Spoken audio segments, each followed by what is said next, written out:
Amen. Amen. Thank you, Michael. Oh, thank you, Pastor Chris.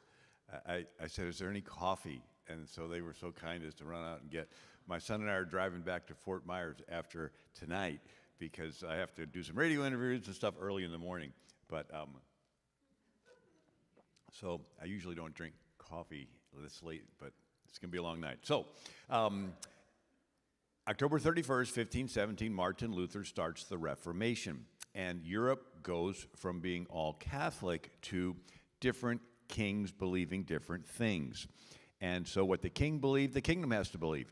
And so in northern Germany and Sweden, they're Lutheran. Switzerland, Calvinist. Scotland, Presbyterian. Holland, Dutch Reformed. Greece was Greek Orthodox, Russia was Russian Orthodox, Serbia was Serbian Orthodox, and Romania was Romanian Orthodox. Spain, Portugal, France, Austria, Italy, Poland stayed Catholic. The Mennonites, Menno Simons, and he was basically sort of like Quakers. They were a congregational type of church with no violence, and so they wouldn't fight, and so they didn't get their own kingdom. And so the Tsar of Russia said, hey, come over to Russia, I'll give you some land. They get over there, it's buffer land between Russia and the Ottoman Turkish Muslim Empire, and so they were caught in the crosshairs of wars for centuries. They got called kulaks, and Lenin killed millions of them. And then England became Anglican. And if you did not believe the way your king did, you were persecuted and you fled. And so what the king believed, the kingdom had to believe. And we look at Europe, in England, and Henry VIII was married to the daughter of the King of Spain, Catherine of Aragon. But after 18 years, she did not have a son, and so he decides to divorce her. The Pope won't recognize his divorce, and so he makes himself his own Pope, marries Anne Boleyn, puts himself as the head of the Anglican Church, and he goes on to have 6 wives.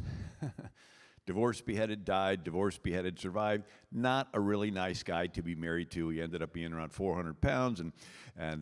Anyway, a few years earlier, Henry VIII had William Tyndale burnt at the stake for translating the Bible into English. William Tyndale's last words were, Lord, open the King of England's eyes.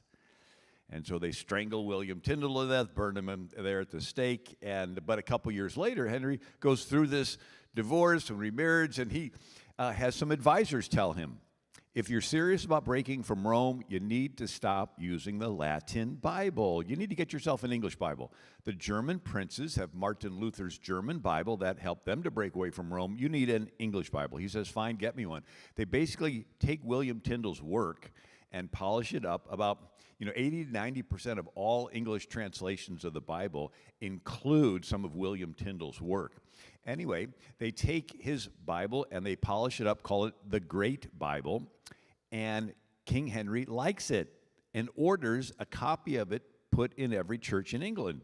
And he dusts his hands and he goes, that's it, we've broken from Rome. We got our own English Bible, no more looking to the Latin Bible. But something unexpected happened. People began to read it and began to compare what's in this Bible to this king divorcing and beheading his wives and claiming to be the head of Christ's church on earth. And so a group starts that wants to purify the Church of England. And meanwhile, James becomes the king. And there's the Catholics have the Guy Fawkes gunpowder plot where they're going to assassinate him, and they stop the plot. But now King James is paranoid. And he decides that everybody has to be Anglican, and he persecutes the Presbyterians and the Puritans and the Catholics in Ireland. And so you have the king as the head of the Anglican Church, and then the Puritans are inside of the Anglican Church trying to purify it, but the king doesn't think he needs any purifying, so he does not like them. He has an Archbishop, William Laud, L-A-U-D, and William Laud composes a list of all the leaders in England and in academia and at Oxford and Cambridge, and he puts an O or a P by their name. O for Orthodox and P for Puritan, and all the Puritans were canceled. They lost their jobs. Could you imagine somebody doing the government doing that type of thing? And then they would arrest them, and then they would put them, and so then there's another group that said, it's beyond hope of purifying, we're going to separate ourselves, and they were called separatists, and we call them pilgrims. right? And so they are outside of the Anglican umbrella. And so the king's attitude was, yes, you can finally read the Bible in your own language, but no, you still can't believe whatever you want. You got to believe what I tell you to believe because I'm the king. And if you don't believe what I tell you, it's treason. And so they wrote the Book of Common Prayer. It's a good book, great prayers, but you had to use it. You were not allowed to make up your own prayers because you could make up one that's wrong. And so if you're having a little Bible study and you're making up your own prayers and somebody snitches, right, they peek in the window, the police show up, kick in the door, and arrest you and drag you to the Star Chamber. It's a room in the government with stars on the ceiling, so it got nicknamed the Star Chamber. And they would twist your arm and brand you on the face as a heretic and cut off your ear and cut your nose in half. And then they passed the 5 Mile Act. If you're caught preaching within 5 miles of a town and you have not gotten approval by the government, you're a criminal, off to that Star Chamber. Then they passed the Conventicle Act. Comes from the word covenant, where 2 or 3 are gathered in my name. I'm there in the midst, Jesus said. And so if you're having a little Bible study group, the government arrests you. They later changed the name of it to the Riot Act because you could be planning an insurrection in your little Bible study. And so they would they come in and pull out a piece of paper and read the Riot Act that says everyone must immediately disperse or we're going to drag you off to that Star Chamber. Someone that was caught during this time was John Bunyan. He was having an illegal Bible study, and they're dragging him away, and he says, better to be persecuted than the persecutor. He spends 12 years in jail, and that's when he writes Pilgrim's Progress. How many of you read Pilgrim's Progress or saw the movie? It's a great book. And so Charles I is the son of James. He becomes the king, 1625. He imposes the High Church, Anglican. He imposes the Book of Common Prayer. And the people in Scotland are Presbyterian, and their attitude was, king, you're Scottish, so we'll recognize you as king, but we don't want your bishops, and we don't want your Book of Common Prayer.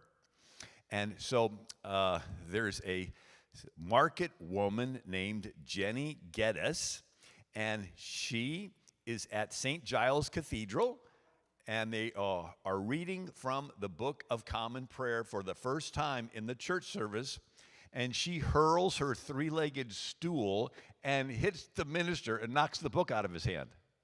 And then people start throwing stuff, and it turns into a riot, and it turns into the bishop's war.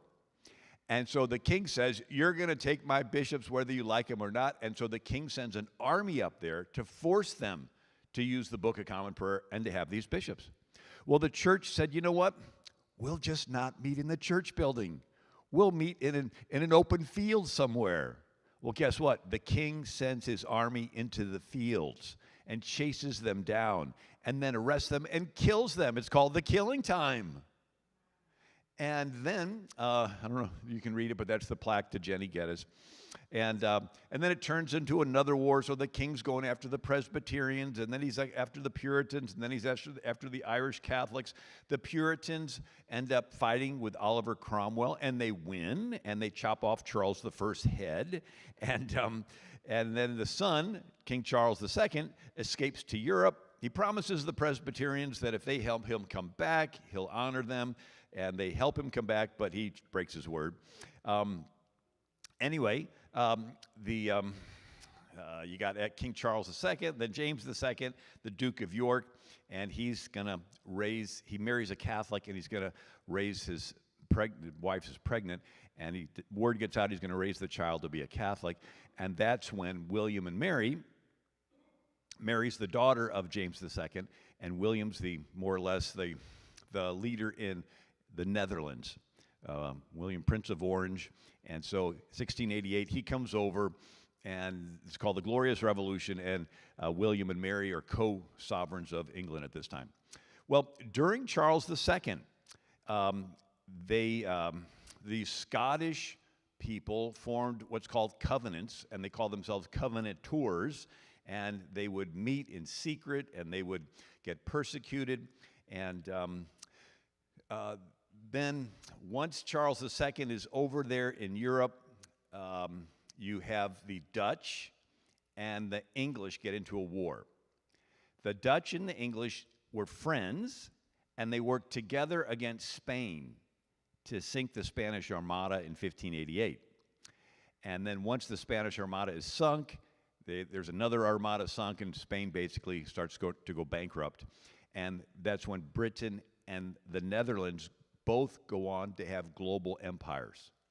And the British East India Company is over there bringing trade back, and the Dutch East India Company has the Moluccas, the Spice Islands, then they have nutmeg and a little, there's 4 Anglo-Dutch wars. One of them, the Dutch have the 4 islands in Indonesia that produce nutmeg. And the British capture one of them. And it turns into another Anglo-Dutch war. And in the negotiating to stop the war, the British had captured the Dutch colony of New Amsterdam. And the British, the negotiator says, okay, look, British will give New Amsterdam, which is New York, we'll give that back to the Dutch if we can get our Spice Island back. And the Dutch say no. They want all 4 of those nutmeg islands. Well, later, the British sneak some nutmeg plants into India, and they don't need that little island.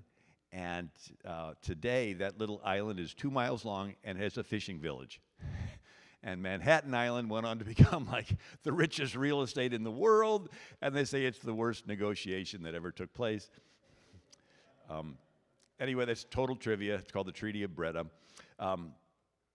So this is the Scottish Parliament under Charles II. This is 1685.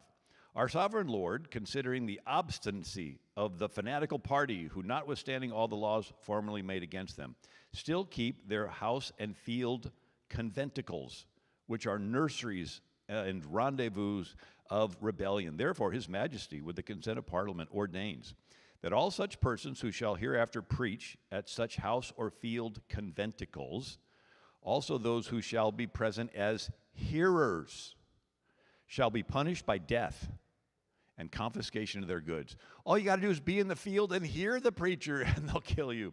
Anyway, so you can begin to see why the people were fleeing from England. And then but King Charles II also outlawed coffee houses. Now we're getting serious. Yeah, this is a good time to take a sip of coffee. So coffee came from Ethiopia. It was the one African country to stay Christian, and the Muslims had taken over all of North Africa, and the Muslims called the Christians in Ethiopia Kafirs, which means infidel. And since the bean came from there, they call it the Kafir bean or the infidel bean. And when the Muslims were invading Europe, and in 1683 they were surrounding Vienna, the Polish king, Jan Sobieski, comes to Vienna's rescue on September 11th, 1683. And the Muslims flee and leave their tents with their bags of beans, and the Europeans taste it, and they weren't sure if they should drink it, so they took a cup of it to Pope Clement. He tasted it and said, this is too good to leave for the Muslims, let's baptize it. And he said, it's okay to drink. And so then coffee houses open all across Europe. The first one was in Vienna, but then 3,000 coffee houses open in London. And people get together and drink coffee, and what do? They talk politics. And the king doesn't like them talking politics because they're criticizing him. So he doesn't like little Bible studies because they could be talking bad about him, and he doesn't want coffee houses because they could be talking bad about him. Anyway, so Charles II was in Netherlands, and then during the Anglo-Dutch Wars, there's a British admiral named William Penn, the father of William Penn. And this admiral is a victorious captain, and when Oliver Cromwell dies and they bring back Charles II, it was William Penn Sr., the admiral, that put the King Charles II on his boat and sailed back to reinstall the monarchy in England. Under Cromwell, that was what's called the English Commonwealth. It was a 15-year American experiment in Britain. Right? For 15 years, Britain tried to be like America. They tried to have a parliament. They tried to have representatives. They didn't want to have a king. But when Oliver Cromwell dies, they bring back Charles II. They're back to a monarchy. And that's when the King Charles II knights Admiral William Penn, now makes him Sir Admiral William Penn, and his son is a big shot at Oxford. And I'm going to skip past some stuff. So, you had to believe what the government in England tells you to believe. If not, they put you in what's called the Newgate Prison or the Tower of London. But they don't feed you in the prison. You have to have some friend that misses you and brings you food. And then the Baptists, the Pilgrims were basically Baptists. And so they end up having their leaders being arrested and put in jail. The three founders of the Baptist faith in England were John Smith, John Merton, Thomas Helwise, and the Pilgrim Church of John Robinson branched off of the John Smith Church. Anyway, so here's a book.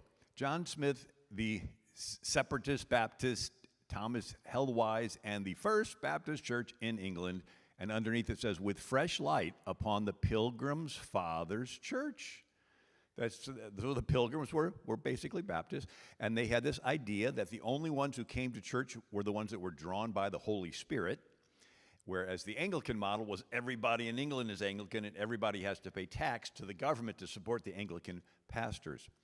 And so John Merton was put in prison, and they didn't feed him, and he had a friend that brought him some food and a bottle of milk. But instead of a cork, it had a wad of paper. And when the guard was not around, John Merton unfolded the paper, took a splinter, dips it in the milk, and writes out his pamphlets. And it dries, it's clear. He folds it up, puts it in the empty bottle. The guard takes it. The friend comes and takes it home, and the friend unfolds the paper and holds it above a candle, and the heat of the candle turns the milk brown, and they can read what he wrote, and they typeset it, and they would print these pamphlets. And the guard was like, how is he getting that out of the prison cell? And so the early Baptists called it the milk of the word, because he wrote his pamphlets in milk. And but what did he write? John Merton wrote this: no man ought to be persecuted for his religion. Right? Jesus never persecuted anybody. And it says, the practices of Christ and his disciples teaches no such thing as compelling men by persecutions and afflictions to obey the gospel. You know, you read the scriptures, Jesus multiplied loaves and fishes, and a crowd follows him for a free lunch, saying, let's make him king. And he knows that's not the way he's supposed to become king. And so he wants to shake them away. And so he says something difficult that he knows they wouldn't understand. And they say, this is a difficult saying, who can bear it? And they walk with him no more. In a sense, Jesus was intentionally shaking away those that were following him for the wrong reason. And the other ones, Peter says, okay, Lord, I don't understand what you said, right? I'm going to eat your body and drink your blood. I don't understand it, but you're the only one with the words of eternal life, so I'm sticking with you, right? So there's times when we don't understand, but our heart knows that Jesus is the way. But Jesus didn't run after the ones that left and say, get back here, or I'm going to chop your head off. No, he turns to the 12, says, you want to go too? There's the door. And so since Jesus didn't force anybody to follow him, we can't. Another Baptist founder was Thomas Helwise. He dies in the Newgate prison. And Thomas Helwise wrote this: the king is a mortal man and not God. Therefore he hath no power over the mortal soul of his subjects, to make laws and ordinances for them, and to set spiritual lords over them. For men's religion to God is betwixt God and themselves. The king shall not answer for it, neither may the king be judged between God and man. And so the Baptist doctrine was, we don't want the government telling us what to believe. We want to keep the government out of our church. And so almost 2 centuries later, a Baptist founder in Virginia and Connecticut is John Leland. And he writes a pamphlet called Rights of Conscience Inalienable, 1791. Every man must give account of himself to God, and therefore every man ought to be at liberty to serve God in a way that he can best reconcile to his conscience. If government can answer for individuals at the day of judgment, let men be controlled by it in religious matters. Otherwise, let men be free.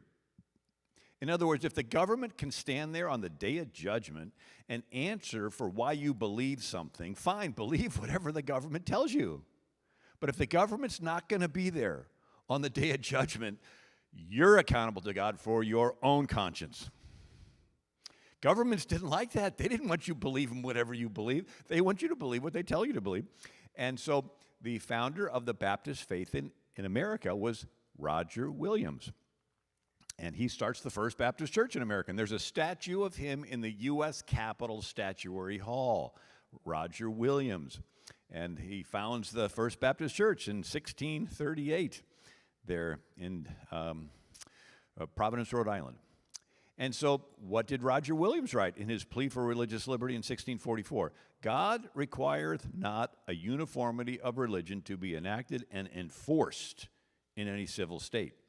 Enforced uniformity is the greatest occasion of civil war, ravishing of conscience, persecution of Christ Jesus in his servants. Persecution for the cause of conscience is most contrary to the doctrine of Christ the Prince of Peace. William Penn, a few years later, is put in the Tower of London. He's the son of the admiral, and I get into his whole life in my book, right? He was going to Oxford. He was at the coronation of the king. I mean, there's only so much room in Westminster Cathedral when they're going to take Charles II, right? His dad put him on the boat, brought him back, and they're crowning him king. And so the dad's there, and the son is there. This is like a pretty exclusive thing. And now the son is at Oxford, and he's a big man on campus. Well, one of the times his dad was at sea, a Quaker missionary had visited the Penn estate in Ireland. And a Quaker named Thomas Lowe explained to young William Penn that religion is more than a state doctrine. You have to have an experience with Jesus. And he tells William Penn Jr. About the indwelling of the Holy Spirit. And so William Penn writes, that was the time that the Lord began to give him divine impressions of himself. And so that's when he was 15 years old. And then he goes to Oxford, and he begins to, you have to be at chapel service, and it's the Anglican rituals. And William Penn starts saying, I'm just going to stay in my dorm room and read the Bible. Well, he gets in trouble for that. And then there's like a Quaker, they kick out one of the professors, but he's having a Bible study off campus, and a bunch of them go. Well, the police raid the Bible study, and they are booking these kids into the prison. And they see William Penn. They go, kid, what are you doing here? Get out, right? And he keeps getting in trouble. And the dad fishes him out. And then the dad says, you're on a collision course with the king. And the dad threatens to disinherit him, sends him to France to go to college for a while. And the son decides, okay, I'll come back. I'll be a good son. I'll go to law school.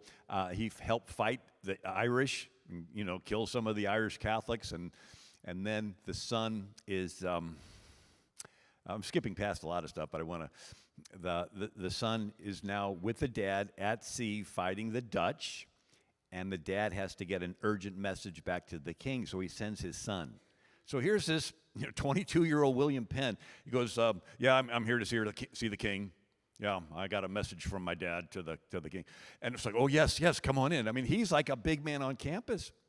Then the plague sweeps through London. The dad wins, but the London plague in the year 1666, what a year. That's the plague that Isaac Newton had to flee from London, and he's out in the country, and he sits by a tree and sees the apple fall and discovers the law of gravity. And well, William Penn is there and sees a quarter of the city's died of this plague, but the Quakers are out there helping people. And he said, I saw the irreligiousness of the religious, because the Anglicans would be like, stay away from me. I don't want to get, COVID or whatever. But the Quakers were out there ministering to people. And he said, I saw them on their missions of mercy. And so now he's beginning to remember the Quaker friend Thomas Lowe. And then there's the Great Fire in London, and a quarter of the city burns. And then he finds out his dad's dying. And the dad sends him back to the estate in Ireland. And he runs into Thomas Lowe. It's 7 years later. He's 22. He goes to another Quaker meeting, and it's raided by the police. And to the shock of everybody, young William Penn says, I'm a Quaker. And even the Quakers were like, you're what? And so he figures that, look, the Quakers are nonviolent. We're sort of like the Mennonites. We're not going to get involved in the politics. And so he thought that they shouldn't be persecuted like the Puritans and the Catholics with the Guy Fawkes Rebellion wanting to blow up the Parliament. And so the dad finds out about it.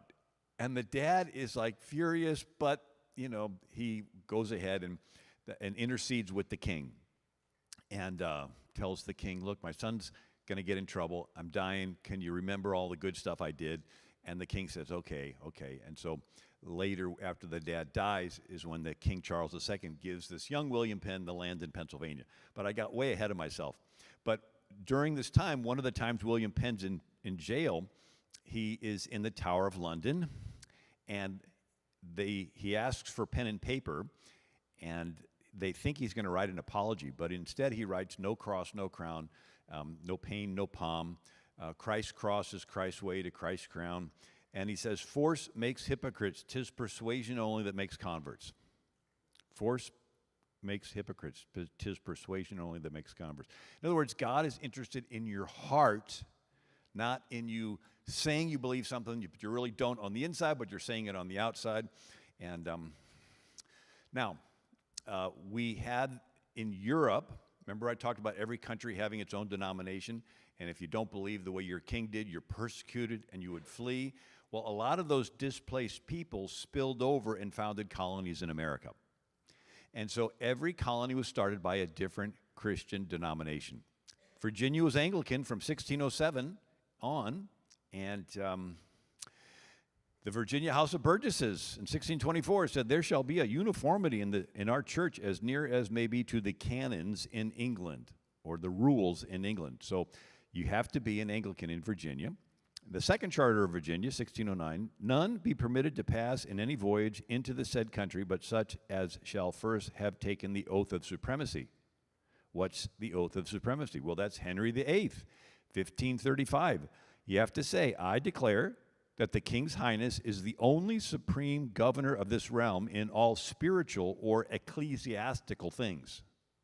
So you have to say you believe that the king's the head of the church, or it's treason.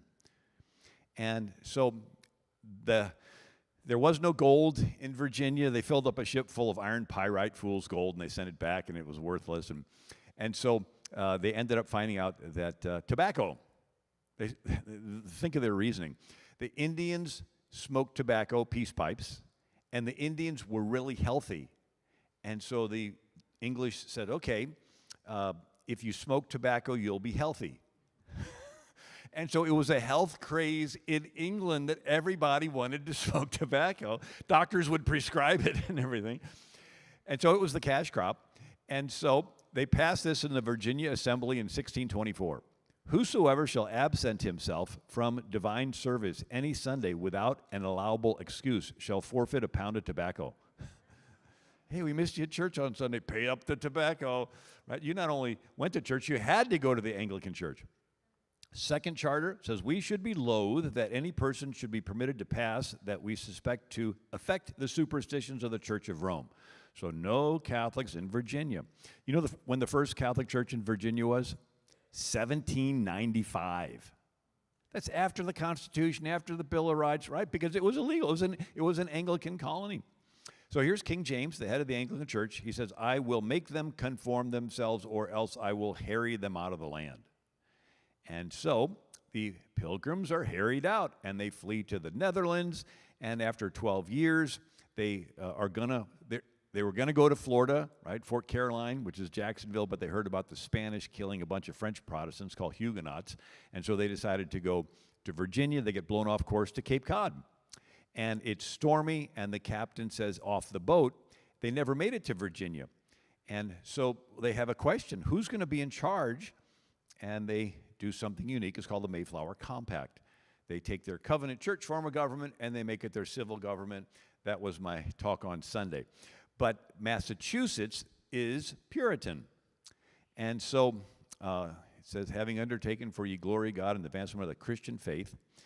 And then the King of England turns up the heat. 20,000 Puritans flood into New England. It's called the Great Puritan Migration. And you have pastors and churches founding cities. And I talked about this again on Sunday. And then Connecticut was a Congregationalist colony. Thomas Hooker, a pastor, founded the colony. New Hampshire was a Congregationalist colony. Rhode Island was a Baptist colony. And then you had the New England Confederation, and they write in 1643, the United Colonies of New England enter into a league of friendship for preserving and propagating the gospel for their own mutual safety and welfare. And then the Dutch settled New Amsterdam in 1624, and then after the Anglo-Dutch War is when it became New York. But this is what it said: they shall, within their territory, practice no other form of divine worship than that of the Reformed religion, and thus by their Christian life draw the Indians to the knowledge of God and His Word. So in New Netherlands, you had to be Dutch Reformed, and then taken over by the British, and you have layering. So you have the Dutch that founded it, then the British take over, but they can't force the Dutch to go to the English church because they don't speak English. So they say, okay, Anglican is the official church. You have to pay taxes to support the official church, but we'll let you do your own Dutch Reform stuff. Just don't let us notice, right? And that's when the Jews were able to come to New York, and they existed in that margin. As long as they paid to the Anglicans, they were sort of having their freedom on the side. And then you had Gustav Adolphus of Sweden. Sweden was a big country. It was the Swedish, the Swedes and the Polish were always at war. And anyway, Sweden had a big country, and they settled New Sweden, but it gets taken over by the Dutch, and then it gets taken over by the British. But New Sweden later became New Jersey and Delaware. And so the oldest church in Philadelphia is Old Swedes Church. Maryland was founded by Catholics, Lord Baltimore of Ireland. And then North Carolina, it was originally called the Carolinas, and it was Protestant, Anglican. But then the founders of North Carolina said, we want to hurry up and get people to come. And so they put a little loophole into their charter that said Anglican is the official, but if somebody is not an Anglican, they're allowed to come into the Carolinas so they can be exposed to the true Anglican faith, and then maybe we'll join, right? There's a little loophole. So all the Presbyterians and Huguenots and Quakers, they begin to flood into the Carolinas, and then there's a new governor that wants to tighten the screws and make it more Anglican, and that's when South Carolina split away in 1711, saying we don't want to be more Anglican, we want to be just plain Protestant. And then Georgia was plain Protestant, and then Pennsylvania was Quaker. So you have this young William Penn. His dad dies, and the King Charles II gives him all this land. And Penn does what's called a holy experiment. He wants to see if Christians of different denominations can live together in the same geographic area. So the attitude in Europe was, if you don't like our denomination, you got to flee. The attitude in the colonies was, if you don't like our denomination, start your own colony. But William Penn said, no, I'm going to try something to see if Christians of different denominations can live together in the same geographic area. Wow. And anyway, so here you have a picture of America. And then I go through this whole history of William Penn that I just told you, but I didn't show you the slides. Anyway, I had my slides mixed up. There he is in prison, and force makes hypocrites, and there's King Charles II giving him the charter to Pennsylvania, and it makes young William Penn, 45,000 square miles is his, and instead of living like a king is when he does his holy experiment. He's the largest non-royalty landowner in the world, young William Penn, and he insists on buying land from the Indians at a fair price. So he does not do the thing where you, like New York, Peter Stuyvesant, traded some glass beads to the Indians, and they couldn't understand what they were saying, and they didn't realize that, okay, they just gave up Manhattan Island for a bunch of glass beads, and later found out they sort of got shysted. And then you have, the same time William Penn is founding Pennsylvania is when you have these 200,000 Muslims surrounding Vienna. And there's the holy experiment. And here, listen to this quote. This is Penn. God, that has given it to me, the colony, through many difficulties, will, I believe, bless and make it the seed of a nation. And that's what happened. It became, so when the Continental Congress met, they all felt comfortable going to Philadelphia because all the denominations were tolerated there. And he writes, William Penn, no person who shall confess and acknowledge one Almighty God to be the creator, upholder, and ruler of the world shall in any case be molested or prejudiced for his or her conscientious persuasion or practice, but shall freely and fully enjoy his or her Christian liberty without any interruption. Not Islamic liberty or Buddhist or Hindu or atheist or Satanist. And so you have freedom of conscience in Pennsylvania, which opens the door to evangelism.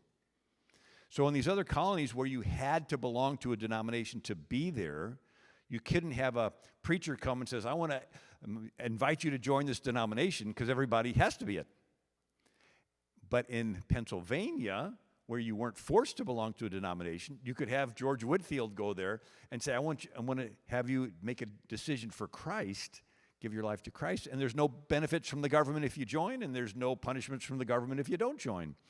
And so the Continental Congress met in 1774, then again 1775, and they have a motion to open with prayer, and the delegates from South Carolina and another state don't want to hear a prayer from somebody of a different denomination, and Samuel Adams stands up and he goes, I'm no bigot, I can hear a prayer of any man of piety that is at the same time as a patriot of his nation. So they all pray together. God blessed the people with different denominations working together to get our country free so that each of us have the freedom to preach what we believe to be the true doctrine, right? And after the revolution, the attitude changed to, we may not agree on religion, but you are willing to fight and die for my freedom. I need to let you practice your faith. And so we began to see this tolerance spread, not just in Pennsylvania, but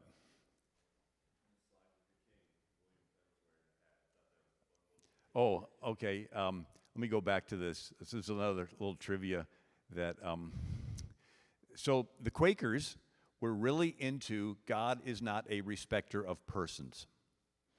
And so you would not show preference to somebody that's wealthy or somebody that's not wealthy. And so the Quakers got into this not removing their hat in the presence of an important person. So if you're not going to take your hat off to a poor person, you're not going to take it off to the king. And so here's William Penn in front of the king, and he doesn't take his hat off. That was like, but Charles II, to his credit, goes ahead and gives him Pennsylvania nonetheless. And so one time William Penn, he was in court, and the judge says, take off your hat, and he goes, no. And the judge holds him in contempt of court. So he was pretty stickler on some of those things. But let's see here. So Pennsylvania, yes, the Continental Congress met there. The Declaration of Independence was written there. The Liberty Bell was there. The Constitutional Convention was there. And it was a capital for 10 years. And the first abolitionist society to end slavery started there. And so in 1688, the Quakers had the Germantown petition against slavery, and then a Quaker, it says here in 1688, at the home of Tunis Kunders, an eloquent protest was written by a group of German Quakers. And so a Quaker named Anthony Benezet starts the first abolitionist society in America, and then who became the head of it but Ben Franklin. So after Ben Franklin signed the Constitution, he spent the rest of his life fighting slavery. But back to separation of church and state, the Baptist founder Roger Williams, he's in Massachusetts. The Puritans, they didn't want the king telling him what to do. They didn't want uniformity of religion in England. But once the Puritans got to Massachusetts, they sort of changed. And they said, you know what, we're going to have Puritan uniformity in Massachusetts. And that's when Roger Williams fled, and 14 weeks went in the wintertime and found Providence, Rhode Island. And there's a plaque, and it says the freedom of conscience. Roger Williams, in exile for the devotion to freedom of conscience. And there's a statues of Roger Williams, and here's on the base it says, I, having made covenant of peaceable neighborhood with the sachems, the Indian chiefs, and natives around about us, and having in a sense of God's merciful providence unto me in my distress, called the place Providence, a shelter for persons distressed of conscience. And then another plaque, and it says, distressed of conscience. Here's another plaque. It says, below this spot, the water's edge, the rock, which according to tradition, Roger Williams, an exile for his devotion to freedom of conscience. And so now it begins to make sense. When Jefferson is writing a letter to who? The Baptists. They're really into freedom of conscience. The founders of the Baptist faith were imprisoned and would die in the Newgate prison. And here, the Baptists had to flee the Puritan Massachusetts to found Connecticut. And so that's when the Danbury Baptists write the letter to Jefferson, saying, we're moving from the Baptist colony of Rhode Island, but now we're going to go into Connecticut. And in Connecticut, they mandated that everybody be Congregationalist. And they said, look, we're feeling pressured by the government to be Congregationalists. And they write the letter to Jefferson, and Jefferson writes back, adhering to this expression of the supreme will of the nation in behalf of the rights of conscience. So he's talking their language. Rights of conscience is a Baptist concept. And Roger Williams writes this. So this is where we get the phrase separation of church and state. From Roger Williams, 1644, his pamphlet, Bloody Tenant, or Bloody Rule or Practice of Persecuting People for Conscience Sake. Jews under the Old Testament and Christians under the New Testament were both separate from the world. And that when they have opened a gap in the hedge or wall of separation between the garden of the church and the wilderness of the world, right, by sinning, God hath ever broken down the wall itself, removed the candlestick, and made his garden a wilderness, as it is this day. Remove the candlestick, reference to the book of Revelation, the church of Ephesus. Repent, do the first works, or I'll remove your candlestick. And he goes on. And that, therefore, if he will ever please to restore his garden and paradise again, it must of necessity be walled in, peculiarly unto himself from the world. And that all that shall be saved out of the world are to be transplanted out of the wilderness of the world and added unto his church or garden. A separation of the holy from unholy, penitent from impenitent, godly from ungodly. And so he's referring to Isaiah 5. My well-beloved had planted a vineyard and fenced it and gathered the stones thereof and planted it with the choicest vine. And he looked at it, should bring forth grapes, and it brought forth wild grapes. And now, O inhabitants of Jerusalem, judge, I pray, betwixt me and my vineyard. I will tell you what I will do with my vineyard. I will take away the hedge thereof and let it be eaten up, and break down the wall thereof, and it shall be trodden down. For the vineyard is the house of Israel, and he looked for judgment but found oppression. So God said that it's when the church backslides and is in sin and woke that he lets the government come in and begin to tell you when you can have church, and how far you have to be from everyone, when you can sing songs, and if you can have communion, and who you're going to arrest your pastors, and right? And so how did God judge ancient Israel when they sinned? He let the wall get taken down, and he let them get invaded by the Philistines, the Edomites, Moabites, Amalekites, Amorites, Hittites, Millerites, Perizzites, the Trilobites, I don't know, the Mosquitobites, all the ites, right? And they got overrun. But then when they repented, God raised up a deliverer and drove those enemies out and rebuilt the wall separating the garden of the church from the wilderness of the world. So if the church repents, God will rebuild the wall to keep the government out of the church. That was the Baptist understanding of this verse, and that's what Jefferson understood when he wrote to the Baptists. And this is the verse out of Deuteronomy. If thou wilt not hearken to the voice of the Lord, the stranger that is within thee shall get up above thee and high, and thou shalt become very low. And the stranger shall lend unto thee, and thou shalt not lend it, and he shall be the head, and thou shalt be the tail. So, the wall of separation was to keep ungodly world government from persecuting the church. And so this is, so after the Revolution, Baptists are moving into Connecticut. So the different states began to copy Pennsylvania. And they're like, okay, we'll be a little more tolerant. And they At the time of the founding, 98% of the country was Protestant, 1% Catholic, 0.1% Jewish. And so Connecticut begins to let in Baptists. And so in Connecticut, they used the model that in England. So everybody in England had to pay taxes to the government who supported the Anglican pastors. Well, in Connecticut, everybody paid taxes to the government, and the government paid the pastors. And they told these Baptists, okay, you can come in, just tell us that you're Baptist, we'll collect your money, and we'll funnel it to your Baptist pastors. But for the colonial period, the pastors weren't evangelizing their congregations because you had to be an Anglican. And so once they took off the government requirement, a whole lot of people left the Congregational church.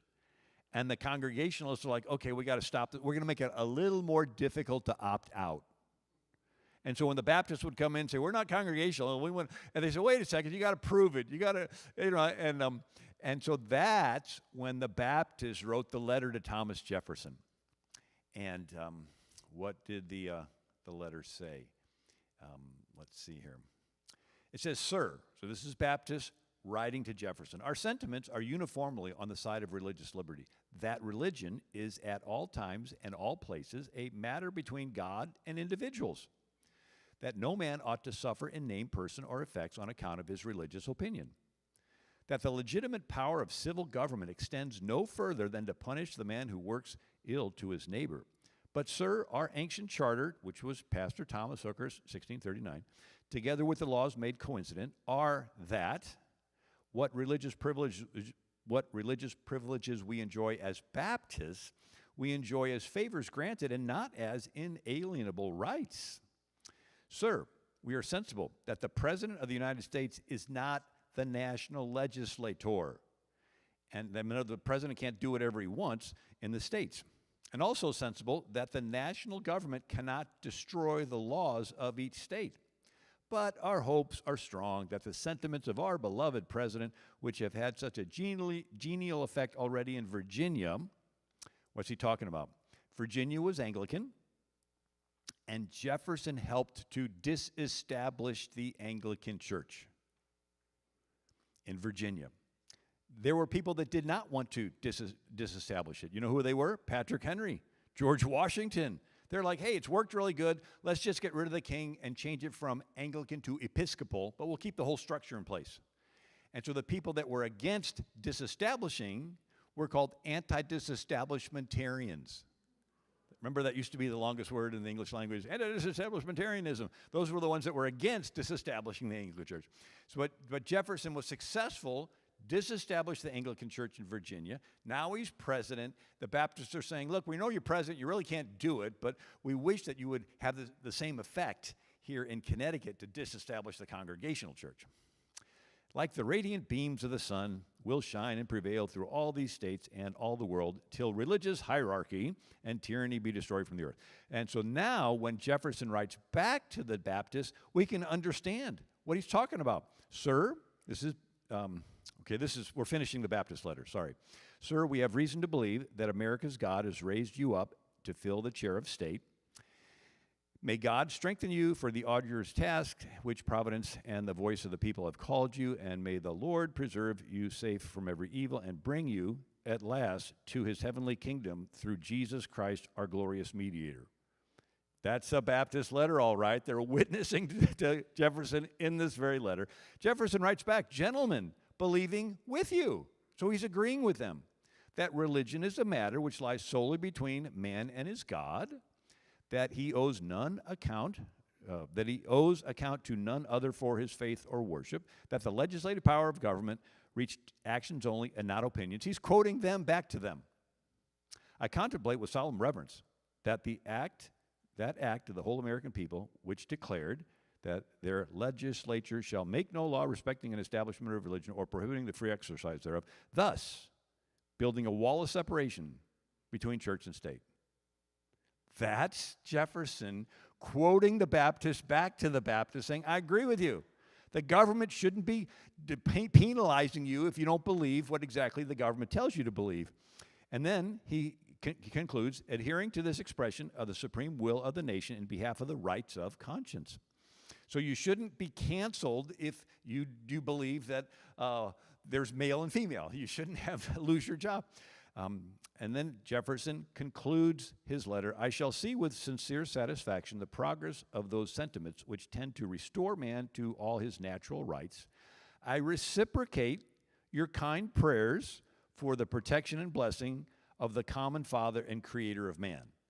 So it's like, okay, thank you for your prayers for me, and I do believe that God exists, and I do believe he's the creator, and I do, right? So it's not as strong as we would like, but he still believes in God.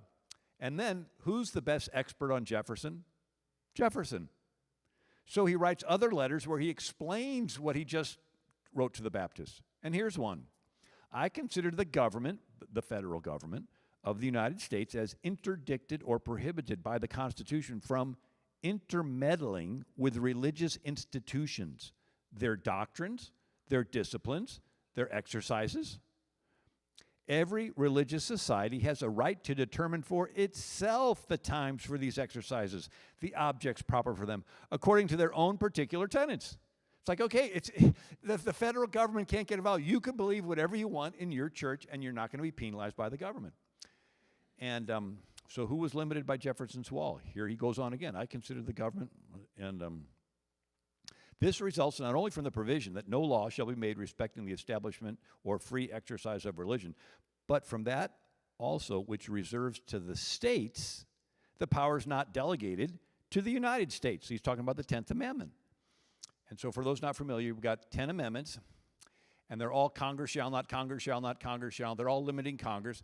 And then the last two basically says all powers not specifically delegated to the federal government remain in the state's hands and to the citizens individually. He goes on, certainly no power to prescribe any religious exercise or to assume authority in religious discipline has been delegated to the general or federal government. All right? Every religious society has the right to determine for itself the times of these exercises, objects proper to them according to their own particular tenets. So, at the time of the Constitution was written, there were 3 million people in America, 98% Protestant. The biggest denominations were Anglican, right? Now they're called Episcopal, and then Congregationalists, and then you go down to the Lutherans, the Baptists, the Presbyterians, the Dutch Reformed, the Methodists, and one Catholic signed the Declaration. So 98% of the country is Protestant. I read through every state constitution. 9 of the original state constitutions specifically require everyone in the state to be a Protestant Christian. And then 1% of the country was Catholic. 30,000 Catholics in a country of 3 million people. Catholics were really only allowed in Maryland, Pennsylvania, and New York. And then those other states began to expand their freedom. 0.1% of the country was Jewish in 1776. 3,000 Jews in a country of 3 million people. There were only 7 synagogues in the entire nation. And 3 states were pretty liberal, and they required that you just be a Christian. So you don't have to be a Protestant. And then 1 state had 0 religious requirements to hold office. You know what state that was? Rhode Island, founded by Baptists. It is 0 religion. Why? Because they said if you require someone to be a Christian, they could say they were just to get elected, and that would be hypocritical. Could you imagine that? Somebody saying that? Anyway. So I told you that I read through all the state constitutions in 1776. Well, let's read some of them. New Jersey, 1776. All persons professing a belief in the faith of any Protestant sect who shall demean themselves peacefully shall be capable of being elected. Georgia, 1777, representatives shall be chosen out of the residents in each county, and they shall be of the Protestant religion. South Carolina, 1778, the Christian Protestant religion shall be deemed the established religion of the state. I was actually talking to a lawyer one time who says, well, if they wanted America to be a Christian nation, why didn't they establish it so? It's like South Carolina did. Look right in there, Christian Protestant religion shall be deemed the established religion of this state. Massachusetts, 1780, John Adams wrote the Constitution of Massachusetts, which says the legislature shall authorize and support maintenance of public Protestant teachers of piety, religion, and morality. He started the public school system in America to teach Protestant morality. And then New Hampshire, 1784, no person shall be capable of being elected who is not of the Protestant religion. That was in the New Hampshire Constitution till 1877, when, and then they said, as morality, piety, rightly grounded on evangelical principles, will give greatest security to government. The state is to make provision for public Protestant teachers of piety, religion, and morality. So they copied Massachusetts. And that word evangelical principles was in the New Hampshire Constitution up until 1968. It had sort of gone unnoticed. Evangelical principles, evangelical, and then they changed it in 1968 to high principles. It's like, what's a high principle? Nobody knows, but that's what they wanted. Now, Connecticut did not write a state constitution until 1818. They said that their charter was working just fine. So they have in the charter the free fruition of such liberties and privileges as humanity, civility, and Christianity call for. Rhode Island kept their 1663 colonial constitution up until 1843. Rhode Island even boycotted the Constitutional Convention because they said, we don't want a federal government. We want our state to be sovereign and free. And but finally, they did. But Delaware, 1776, Constitution, office holders shall subscribe, I profess faith in God the Father and in Jesus Christ, his only Son, the Holy Ghost, one God, bless forevermore. And you say, man, that's pretty narrow-minded. No, that was generous, because you could be a Catholic or a Protestant and say, I believe in the Father, Son, and the Holy Ghost. And then Virginia had 1776 Constitution. It is the mutual duty of all to practice Christian forbearance, love, and charity toward each other. Did you know that is still in Virginia's Constitution? Christian forbearance, love, charity toward each other. And then the Pennsylvania, Ben Franklin was governor of Pennsylvania, and he signed this Constitution. I do believe in one God, creator and governor of the universe, acknowledge the scriptures of the Old and New Testament to be given by divine inspiration. You not only had to lay your hand on a Bible to swear into office, you had to swear you believed in the Bible in order to hold office. So, like Europe, Christian denominations did not get along. They chased each other out of each other's colonies. Originally, their attitude was, if you don't like our denomination, start your own colony. But during the Revolution, they worked together against the king. The attitude changed to, we may not always agree on religion, but you were willing to fight and die for my freedom. I need to let you practice your faith. And so the states, at their own speed, began to expand tolerance. And so it was like a racetrack with 13 lanes. And different states expanded religious freedom at their own speeds. So Pennsylvania's way out in front, right? Rhode Island out there, and who's hanging in the back but Massachusetts and Connecticut. They insisted on keeping the congregational denomination established in Connecticut till 1818 and Massachusetts until 1833. And so as the different states expanded, let's look at North Carolina. In 1776, North Carolina's Constitution said, no person who shall deny the being of God or the truth of the Protestant religion shall be capable of holding office. But there was an Irish potato famine. Millions of Irish Catholics flood into America. The Catholic percentage goes from 1% to 20% in a decade. There's a Protestant Catholic backlash, but it settles down. And in 1835, North Carolina changes its constitution with just one word: no person who shall deny the being of God or the truth of the Christian religion, right? It went from Protestant to Christian. So now Catholics could hold office. That's 1835. That's well into our country's history. And then in 1868, North Carolina changed again to say, following persons shall be disqualified for office first: any person who shall deny the being of Almighty God. So you go from Anglican to Protestant to Christian, and now all you got to do is believe in God. So the states were expanding at their own speeds. And then this was in the original North Carolina Constitution, and it's still in their 1970. I had dinner with the Justice Newby, Paul Newby. He was the Chief Justice of the North Carolina Supreme Court. And so I'm speaking in North Carolina. I'm having dinner at his house, and we're talking North Carolina Constitution stuff, right? And he says, yeah, it's still in there, right? So it says Article 11, Section 4, beneficent provision for the poor is one of the first duties of a civilized and Christian state. It's calling North Carolina a Christian state. It's still in their Constitution. Maryland, 1776, no other tests required than an oath to the state and a declaration of belief in the Christian religion.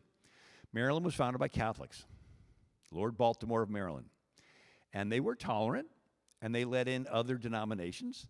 And so a bunch of Puritans came in, took over the colony, and outlawed Catholics. And they passed laws to disarm papists. They passed laws if a Catholic man dies, or if a man dies and his widow marries a Catholic, the state would take the children away from the family. And so as it's getting close to the Revolution, the Catholics in Maryland send somebody over to the Catholic King of France and say, can we move to the Catholic Louisiana territory? And before they did, the Revolution starts. And that's when you have Charles Carroll, a Catholic, signs the Declaration. And so then, after the Revolution, Maryland changes it to say that all you had to do was be a Christian. And so this is 1776. No other test required than an oath to the state and a declaration of belief in the Christian religion. But then there's a persecution of Jews in Bavaria, and 250,000 Jews come across to America, and they go from 0.1% to 1%. And Maryland changes its constitution in 1851 to read, no test required than an oath to the state, declaration of belief in the Christian religion, and if the party shall profess to be a Jew, the declaration shall be of his belief in a future state of rewards and punishments. So as of 1851, in Maryland, you could hold office if you were a Christian or a Jew. People say, what about separation of church and state? That was to keep the federal government out of the state business. New York, 1777, free exercise of religious profession and worship without discrimination, provided that the liberty of conscience shall not be so construed as to excuse acts of licentiousness. What's licentiousness? Well, it's sexual immorality, unrestrained, lewd, progressive, drag queen story hour, all the rest of it. And so now it's flipped. So now they say that you can't hold office unless you're embracing licentiousness. Anyway, beginning of the country, 3 million, 98% Protestant, 1% Catholic, 10% Jew. Here is John K. Wilson writes, religion under the state constitutions. An establishment of religion in terms of direct tax aid to churches was the situation in 9 of the 13 colonies on the eve of the American Revolution. Representative James Meacham, House Judiciary Report, 1854. At the adoption of the Constitution, every state, certainly 10 of the 13, provided as regularly for the support of the church as for the support of the government. Down to the Revolution, every colony did sustain religion in some form. It was deemed peculiarly proper that the religion of liberty should be upheld by a free people. Had the people, during the Revolution, had a suspicion of any attempt to war against Christianity, that revolution would have been strangled in its cradle. So, religion was under state's jurisdiction and not federal. So, I've actually talked to there was another attorney, and he was saying that, well, he wrote a book on the First Amendment. And I said, well, have you read the state constitutions? And his face goes blank. It's like federal government, state government, right? Two different. And the religion was under state's jurisdiction, right? And so here is Supreme Court Justice Joseph Story. And he was put on the Supreme Court by James Madison. And he writes in his commentaries on the Constitution, 1833, the whole power over the subject of religion is left exclusively to the state governments to be acted on according to their own sense of justice and the state constitutions, which we just read through. And so, like today, some states have marijuana, others don't. Some states underage drinking, others don't. Some states have smoking bans, others don't. Some states have gambling, others don't. Some states have prostitution, Nevada. Thank God the rest don't. But back then, some states gave a little more religious freedom and some didn't. Some had blue laws where everything was closed on Sunday. Washington's from Virginia. They did not have blue laws because you're so far away from the little church building, you got to ride in a carriage to get there. He's elected president. He's going on a tour through the colonies. He's going through Milford, Connecticut on a Sunday. And the sheriff stops his carriage and says, it's illegal to ride in a carriage on Sunday because of our blue laws. What does Washington do? He goes to the nearest house and spends the day. And a pastor friend of mine, his wife gives tours. And they said, yeah, this is the house Washington was at. And they didn't have good china, so they ran to the neighbor's house, and they got china and a little silver spoon, and they kept that spoon. And that's the one that Washington used to have, right? But he honored the state laws. And so you drop a pebble in the pond, the ripples go out. So first, there was tolerance only for the denomination that founded the colony. And then tolerance went out to all the Protestants. And then it went out to Catholics. And then it went out to liberal and new denominations that were starting. And then it went out to the Jews. And then it went out to monotheists. After the Civil War, many states rewrote their constitutions to say all you had to do was believe in God. Then it went out to the atheists, and then the LGBTQ, Islamists, and trans, and Satanists, and everybody else. And the last ones in want to kick the first ones out. So in America, everybody's tolerated except the Christians that started the country. So it's backfired. And so what happened? 3 things. Number 1, I remember I said Jesus never forced anybody to follow him, so we shouldn't. So the Christians in America said, well, we can't force somebody to be our faith, and so we're going to tolerate them. And then second, do unto others as you would have them do unto you. Right? This is not, Muhammad didn't say that. Jesus said that. And then the third is evangelism. There were missionaries to the Indians, but the first foreign missionary sent out from America to another country was George Lyle, a black man, freed slave that went to Jamaica, and then in 1812, Adoniram Judson that went to Burma. So really prior to definitely 1812, that was the year, 1812. So prior to 1812, the thought of how you could share your faith with somebody that's not a Christian it was you had to let them come here and do neighborhood evangelism. Now, with only 0.1% Jewish at the time of the founding, the attitude was, yeah, go ahead and let the people from other religions in, and maybe once in a blue moon, you'll meet somebody that's not a Christian. And so they thought, well, for us to fulfill the Great Commission, we have to let them come here. The idea of getting in a boat with your wife and family and leaving and risking pirates and diseases and shipwrecks, and you'll never see your family again, that had not entered their mind. It was in the early 1800s with the Second Great Awakening revival that you had this missionary movement that started. So these were Christians using Jesus and Christian arguments to convince Christians to let non-Christians in the country. Christians letting non-Christians in the country because they wanted to be like Jesus. And so here's Adoniram Judson, the missionary to Burma. So everybody's tolerated except the Christians that founded the country. I liken it to your, in your house, you're looking out the front door, and you see a street person, and you have compassion, you bring him in, give him a meal, and they don't have a place to stay, you let them sleep on the couch. You go to bed, you wake up, there's 2 street people, he let in his friend. You're like, okay, well, I'm late for work. You come home from work, there's a half a dozen of them, and they're helping themselves to the icebox. The next day you come home, and your house is packed with street people.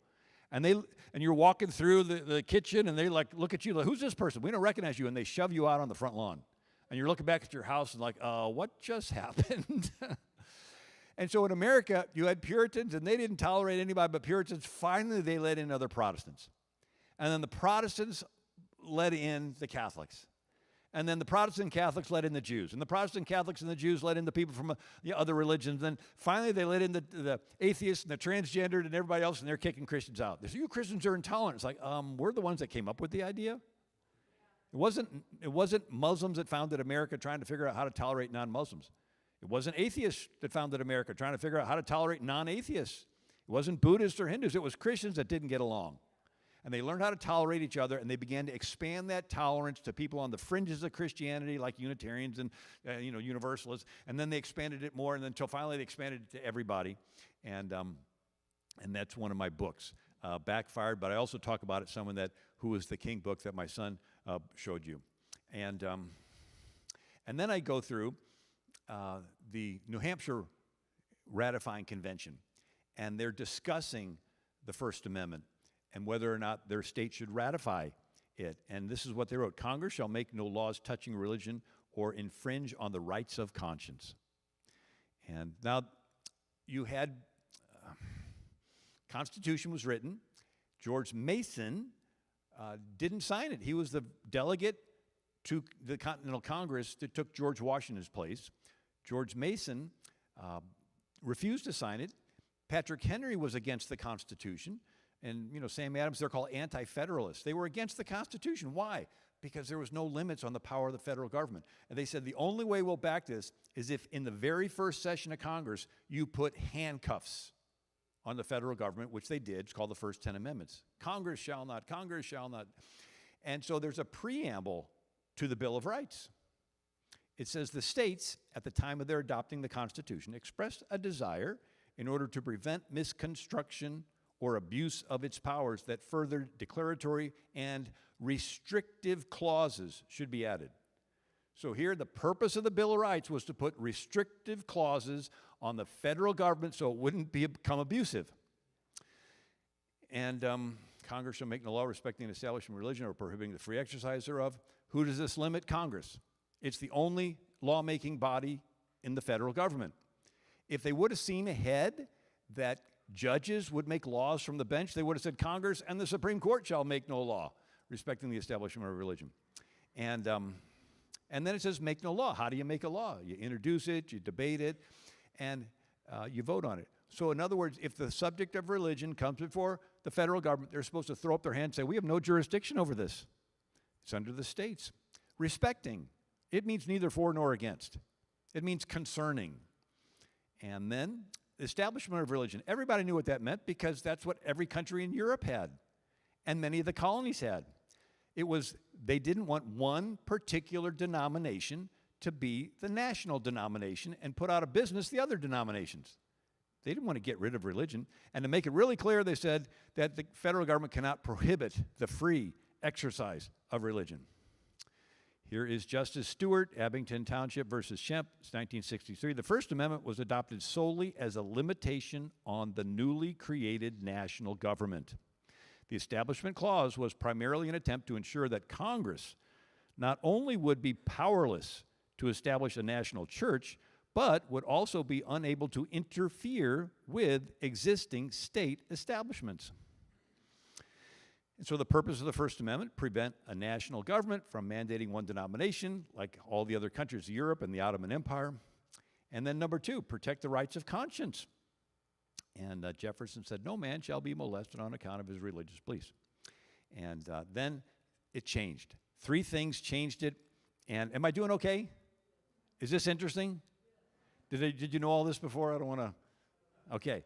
Three things changed it. Irish potato famine. Early 1800s, millions of Irish Catholics died in Europe, and then they came to America, and the Catholic percentage went from 1% to 20% in a decade. And the country was like, stop, and so it became anti-Catholic. Second is the 14th Amendment, and I'll tell you about that, and the third is the theory of evolution. So you have this Irish potato famine, and they come across, and you have a anti-Catholic sentiment, and so they pass laws limiting tax funds from going to Catholic schools, but they don't call them Catholics, they call them sectarian. And so now these laws are on the books. No tax money go to sectarian schools, but everybody knows that's code for don't give money to Catholics. And then you had 14th Amendment. What's that? Lincoln Republican freed the slaves. Democrats in the Deep South passed Jim Crow laws, black codes, started the KKK, and the Republicans pushed through the 14th Amendment to force the southern states to give rights to the freed slaves. But this was a different amendment than the first 10. The first 10 amendments were the states putting handcuffs on the federal government. The 14th Amendment is the federal government putting handcuffs on the states. And so it was John Bingham of Ohio that introduced the 14th Amendment. And he said, I repel the suggestion that the amendment will take away from any state any right that belongs to it. Even though he said it, it happened. And so the Supreme Court decided they were going to apply the first 8 amendments to the states. They couldn't apply the 9th and 10th. Why? Because those specifically say that the states are delegating the power to the federal government. And then you had the evolution. So what's that? Darwin says species can evolve, and a guy named Herbert Spencer said, let's apply evolution to everything we can think of, including law. And so he gets Christopher Columbus Langdell, the Harvard law president, to teach evolutionary law at Harvard. It's the only law school in the country teaching it. Every other law school says, you want to know what the founders meant? Read the debates of the First Amendment. But evolutionary law says, forget the founders, just take the most recent law and bend it a little bit. Have it evolve. And so here, one of the guys that did this is Oliver Wendell Holmes Jr. His biographer wrote, Holmes shook the little world of lawyers who saw the law as given by God himself, immutable, eternal. Holmes changed the law into a constantly evolving thing, a response to a continually developing social environment. So now the Constitution can change, so you got two kinds of justices on the Supreme Court. You have the, what are called constructionists, originalists, and they said the Constitution means what the founders meant it to mean.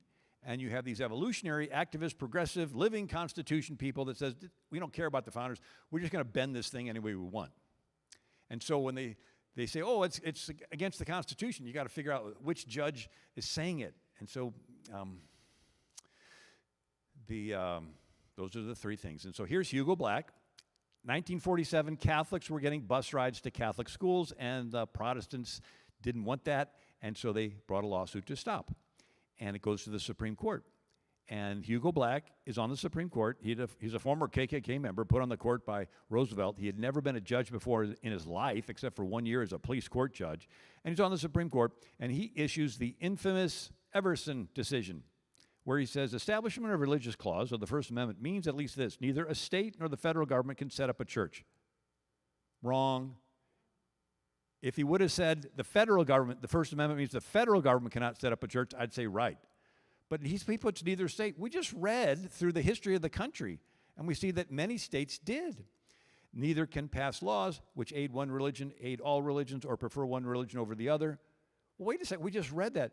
And then so, after he does this Everson case, somebody writes a letter and says, did you read the debates of the First Amendment? He takes the letter, turns it over, and writes, get me the debates of the First Amendment, hands it to his law clerk. He had never read what I just told you. He had never been a judge before, except for 1 year as a police court judge. He was a Democrat senator from Alabama. Yet he made this decision that forever changed and took a religion out of state's jurisdiction, put it under the federal, and then the federal government began to morph it even more. And so here is Justice Joseph's story. The real object of the First Amendment was not to countenance, much less advance Mohammedanism, Judaism, or infidelity by prostrating Christianity, but to exclude all rivalry among Christian sects. And then we have these cases. I'll go through them really fast. Now that the federal government's in charge of religion, 1957, Washington Ethical Society wants tax exemption. And the federal government says, you're an ethical society, you're not religious. Well, the Supreme Court says that the Washington Ethical Society qualifies as a religious corporation or society. It is incumbent upon Congress to utilize a broad definition of religion. And then Maryland, they went from being Christian to Christian and Jewish to believing in God, but a guy named Torcaso wants to be a notary, but he doesn't want to say, so help me God. So the state said, can't be a notary, goes to the Supreme Court, and the Supreme Court, Hugo Black, we talked about him, among religions in this country which do not teach what would generally be considered a belief in the existence of God are Buddhism, Taoism, ethical culture, secular humanism, and others. And even Anton Scalia said, in Torcaso v. Watkins, we did indeed refer to secular humanism as a religion. And then we have draft dodgers during the Vietnam War claiming to be religious conscientious objectors as atheists. And the Supreme Court says the test of religious belief is whether it is a sincere and meaningful belief occupying in the life of its possessor a place parallel to that filled by God. And then another draft dodger, 1970, Elliot Welch, conscientious objection to war is religious if the opposition stems from a belief about what is right and wrong, and these beliefs are held with the strength of traditional religious convictions. So now all you got to do is say, oh, this is what I believe is right and wrong, and you can believe anything. And then in 2005, there was an atheist in prison, Wisconsin, and he wanted to have a non-Bible study Bible study. And the state said no, and he also wanted male pornography. They wouldn't give it to him. But the case goes to the federal court, and the federal court says atheism is indeed a form of religion. The court has adopted a broad definition of religion that includes non-theistic and atheistic beliefs. Atheism is Kaufman's religion, even though it expressly rejects a belief in the supreme being. So now to not prefer one religion over the other, they kick God out. But by kicking God out, they are establishing atheism as the religion. And they're violating the First Amendment, which says Congress shall make no law establishing a religion. Do you see that? They call atheism a religion, and by kicking God out, they're establishing it, and they're violating the First Amendment, which says Congress shall make no law establishing a religion. So when they say, oh, those atheists, oh, let's just get rid of all religions, it's like, yeah, let's start with yours. So over time, brilliant legal minds have twisted Jefferson's words to prohibit what Jefferson believed. Right? So Jefferson believed in a creator. It's mentioned in the Declaration, all men are endowed by the creator. But this Judge John Jones in Kurtzmiller versus Dover ruled that students could not be taught creationism. They couldn't be taught there's a creator. Why? To preserve the separation of church and state. So they take Jefferson's words to prohibit what Jefferson believed. Jefferson wrote the phrase separation of church and state to the Baptist. And then Jefferson believes in a creator, mentions it in the Declaration. Yet these judges could say, okay, we can't teach a creator because we got to preserve the Declaration. Well, Jefferson believed in a creator. He didn't mean to outlaw that. And on the Jefferson Memorial in Washington, D.C. is a warning from Jefferson. God, who gave us life, gave us liberty. Can the liberties of a nation be secure when we have removed a conviction that these liberties are the gift of God? Indeed, I tremble for my country when I reflect that God is just. His justice cannot sleep forever. And so that's that. There's more there. But I'm going to, here's a good quote from Reagan. In the last 2 decades, we've experienced an onslaught of such twisted logic that if Alice were visiting America, she might think she never left Wonderland. We're told that it somehow violates the rights of others to permit students in school who desire to pray to do so. Clearly, this infringes on the freedom of those who choose to pray. To prevent those who believe in God from expressing their faith is an outrage. And Reagan again, the Constitution was never meant to prevent people from praying. Its declared purpose was to protect the freedom to pray. And 2 cases that are recent is the Matt Staver won the Good News Bible Club case, so that now teacher can say, okay, class is out. If you want to stay, we're going to open up the Bible and have a Good News Bible Club lesson. And so the public school teacher in the public school classroom can have a Bible study in the classroom with the kids that want to stay. And then there's LifeWise. They found in the Zorich case in 1952 that you could have a release hour. So lifewise.org, 1 hour a week. They have vans, you can contact them, and little colorful little vans, and they can pull up to the public school, and the kids get to come off, get on the little van, go to a nearby church, and have a Sunday school class, and get to play their little games, sing their little songs, and then get back on and go back. And it's all legal. And then the Bremerton case, Joe Kennedy, coach, kneeling at 50-yard line, and then they sued him, lost his job, and he finally, after about 10 years, wins. Kelly Shackelford ran that case. And so now it's okay to pray, but people don't really realize that. And so we're going to end with that. And let's see here. And if we don't turn it around, we're going to be like Europe, where they're going to go pretty bad, and we're going to have Islamism everywhere. And that's, good man leaves an inheritance to his children's children. I wanted to end with something encouraging. So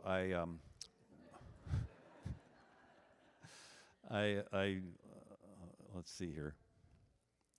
I think at the bottom of my presentation, I have one slide here that I want to pull up. If I can do this. Got to do my 2 fingers on the Mac here. How'd you like to live inside my head? It's pretty confusing. My wife reminds me of that. Anyway, I'm going to just turn this off and then just end with the thought that someday you're going to be dead. So go home. Have a nice evening. But you're going to be in heaven because you believe that Jesus died on the cross to pay for all your sins. And when we've been there 10,000 years, bright shining as the sun, with no less days to sing his praise than when we just begun. Imagine you've been in heaven for 10,000 years. You're walking the streets of gold. You meet Moses. That'd be pretty cool. And, you know, Jesus said, in my Father's house there are many mansions. Maybe Moses will invite you over to his place. I don't know what it's like in heaven, but I bet Moses will have a pretty nice place. And he might have one of those big fireplaces where the logs don't burn up. Get it? The burning bush and the logs. I heard one preacher say, in heaven you'll travel as fast as you think, and I'll probably show up late. My wife will say, where were you? I was thinking about something else. But imagine we all finally get there, and he has a big living room the size of this, and after the small talk's over, you can't help yourself. He's sitting right in front of you. You say, Moses, tell us the story. What was it like? I read the book. I even saw the movie. But here you are in person. The room gets quiet. Moses stands up, and he goes, it looked really bad. The government was trying to kill us. They were coming after us with chariots. We were totally unarmed. It looked hopeless. And I just stood there in faith with my staff. And I said, God, use me to defend and deliver your people. And the waves came in and swallowed up Pharaoh's chariots. Then we're going to look around the room and see David. Say, David, tell us your story. Room gets quiet. David stands up and he says, it looked bad. This giant Goliath was mocking our faith and making fun of us. And the grown-ups were all too chicken and scared to do anything.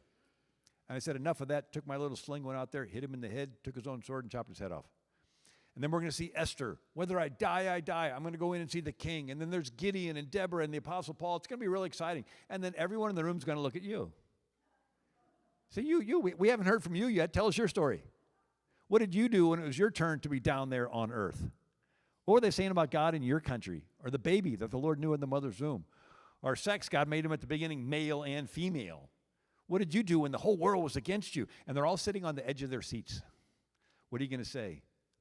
You know, I'd hate for any of us to be up there and Jesus walk in the room and have a big screen come down and him show all kinds of great things happening and people coming to the Lord and him saying, this is what I had planned for you to do down there on earth, but you just didn't have enough faith and courage. And you look back at your life, and that mountain that held you back is a little bitty anthill, little fear of man. I let that fear of man hold me back from doing all this great stuff. And you can't go back to earth and do anything else for Jesus. You're like, oh, I was afraid somebody would block me or cancel me or post something bad about me on the internet. So, man, that was so meaningless, and I could have done all that. But guess what? You're still on this earth. You still have breath in your lungs. You still have feet that trod the soil. You still can do all those courageous, faith-filled things that you'll be known for forever. It's like a basketball game, and Jesus is the coach, and you're on the bench, and he comes over, and it's like the Final Four, right? He comes in, he slaps you on the back, and he says, your turn, get in the game. And you're like, but coach, they're playing really tough out there. And he goes, yeah, I know. It's your turn, get in the game. But coach, somebody's got knocked down. He goes, yeah, you're 7 feet tall. They're 4 feet tall. You can do this. Greater is he that's in you than he that's in the world. No weapon formed against you shall prosper. When the enemy comes in like a flood, the Spirit of the Lord raises up a standard against him. Though 1,000 fall at your side and 10,000 at your right hand, it shall not come nigh thee. Out of all the world's history, the good Lord decided for you to be alive right now. He knows every dirty backroom deal. He knows all the globalists. He's like the eternal Doge. I mean, he's like digging and he knows everything, right? And he chose for you to be alive right now. You know, no coach saves the worst player until the end. He saves the fastest runner to run the last leg of the relay, right? You're the last leg of the relay. Instead of it being, oh, God, it looks really bad, come quickly, I think God said, no, it's like, okay, this is the last inning. Well, I'm going to send in my best, right? And everybody in heaven's like sitting on the seats like, okay, watch what they're going to do, right? This is our chance to do all those great things. Yeah, the enemy is hostile to our faith, but God is greater, and he wants to share his love with the hurting world. God bless you. Thank you so much for coming out tonight.